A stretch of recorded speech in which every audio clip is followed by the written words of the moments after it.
بسم الله الرحمن الرحيم. اللهم صل على النبي. انا معايا دلوقتي معلقه سمنه مع 3 معالق زيت. ليه؟ انا هعمل دلوقتي الكبسه باللحم.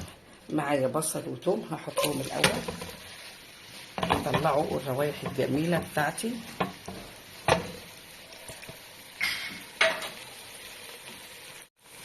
هحط معاهم التوابل.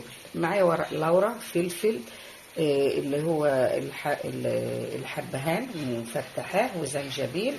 مش هحط ملح دلوقتي. ومعايا قرنفل. التوابل الجميله دي كلها صحيحه. اما اجي احط الرز بقى هبقى احط الكركم والليمون. لان الليمون عندي مطحون مش هحطه دلوقتي.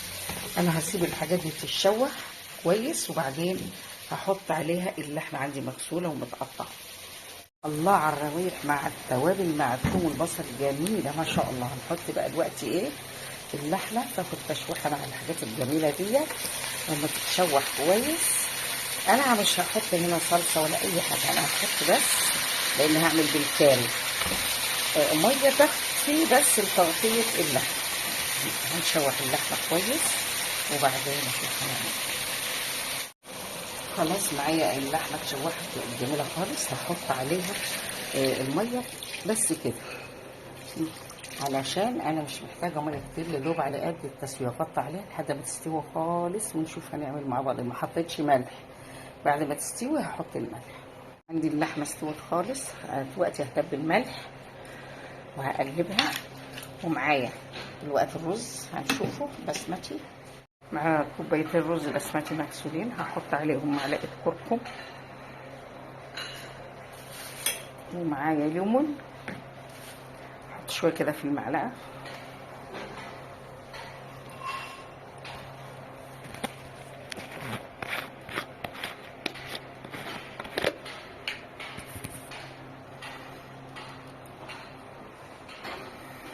بس كده كفايه عشان ما يغمقهاش جامد. هقلب الكركم والليمون في الرز وبعدين انا هحطه هنا على اللحمه اللي استوت. ومش شايفين الشوربه قليله هي علشان ما مش عايزاه يبقى معجن، يبقى حلو ومفرفر. ان احتاج احط له. انا شايله شويه من الشوربه هنا في حله ثانيه، اذا احتاج هزوده، ما احتاجش خلاص. خلاص قلبت الليمون والكركم في الرز ومعايا البصل قصدي الجزر. هنحط ده كله بقى هنا كده وهحط ايه؟ جزر عليه كده على اللحمه. واحط جزر وهحرك كده واقلب علشان ينزل تحت الجزر والرز، ينزل كده يتخلل اللحمه.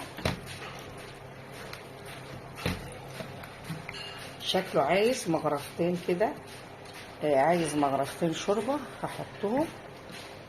انا مش عايزه ازود. شوفوا عشان الشوربه بدات تبان. هحط مغرفتين بس كده تمام. خلاص يا دوب بس الشوربه تبقى فوق كده. خلاص هغطي عليه واسيبه لحد ما يستوي ونشوف مع بعض النتيجه في الاخر. الرز عندي ده ما بياخدش ميه كتير. هو نوعه كده برغم انه بسمتي ما بياخدش ميه كتير. مش عارفه بقى، هو طبيعته كده. عندي ما شاء الله الاكل استوى بقى جميل. الكبسه بتاعتي عندي هنا شويه لوز هحمصهم، ومعايا شويه زبيب كنت نقعهم في ميه. لما اللوز يتحمص هحطهم فوقهم ونشوف مع بعض هنعمل ايه. نقدم بقى. شايفين اللوز اتحمص والزبيب معايا عمل زي الكور كده. يبقى كده خلاص قبل ما يحمر قوي عشان ما يتحرقش مننا. كده خلاص انا كفيت عليه. هنغرف ونشوف مع بعض. ما شاء الله شايفين الجمال والطعم والريحه. احلى كبسه ممكن تدوقوها او تجربوها.